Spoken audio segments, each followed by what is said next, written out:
ថ្ងៃនេះត្រូវជាថ្ងៃ9 រោចខែផលគុណឆ្នាំម្សាញ់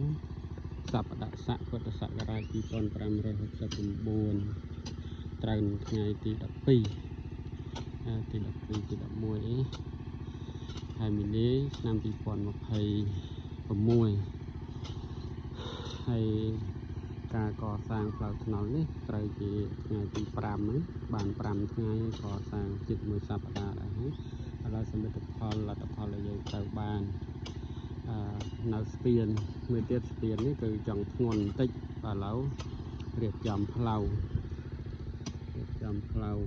ដល់ពេលនេះផ្លូវនេះបានប៉ុណ្ណេះហើយនៅតែយើងរុញដៃយើងមកចាក់ទេនេះគឺស្រែរបស់ញោមដែបដែលជាម្ចាស់ស្រែគាត់បានបរិច្ចាគដីប្រហែលជា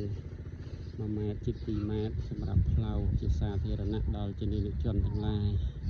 ហើយខាងនោះដៃរបស់ញោមឡាន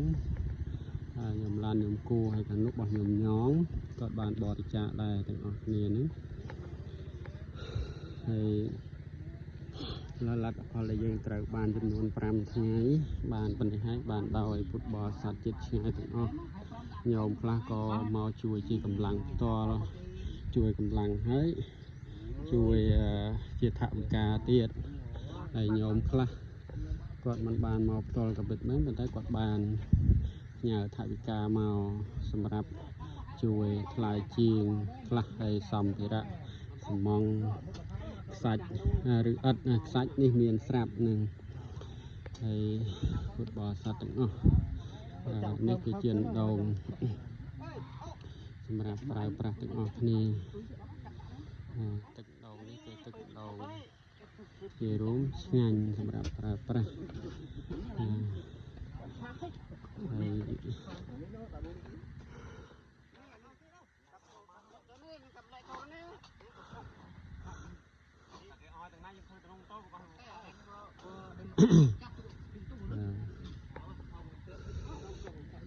ជាសូមពុទ្ធបរិស័ទចិត្តឆ្ងាយទាំងអស់ត្រេកអរអនុមោទនាទៅបីជាបានចូលរួមក្តីបានចូលរួមក្តីក៏យើងចិត្តជ្រះថ្លាទាំងអស់គ្នាព្រោះនេះការងារសង្គមសម្រាប់បងប្អូនស្រីប្រុស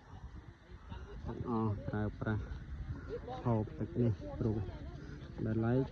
ខ្ញុំបាទតែងតែឃើញការលំបាកក្នុងការធ្វើដំណើរដោយយានជំនិះមានម៉ូតូអីលំបាកទុកម៉ូតូឆ្ងាយនៅតាមផ្លូវហើយមានការរែកទៅយូរហើយលំបាកជាងទេខ្ញុំក៏នឹកឃើញក៏រៀបចំមកបួលញោមអស់ចូលហើយក៏ស្រុះស្រួលគ្នាក៏បានមែនចេញដោយកុសលកម្មនេះសូមចែកដល់ពុទ្ធបរិស័ទបងប្អូនស្រីប្រុសហើយបងប្អូនស្រីប្រុសដែលបានចូលរួមក៏ត្រេកអរអនុមោទនាផ្លូវយើងបានកសាងបានជិតសម្រាប់ជាស្ថាពរហើយចឹងសូមបុណ្យកុសលទាំងអស់ជាបច្ច័យរួចផុតចាកទុក្ខទាំងអស់គ្នា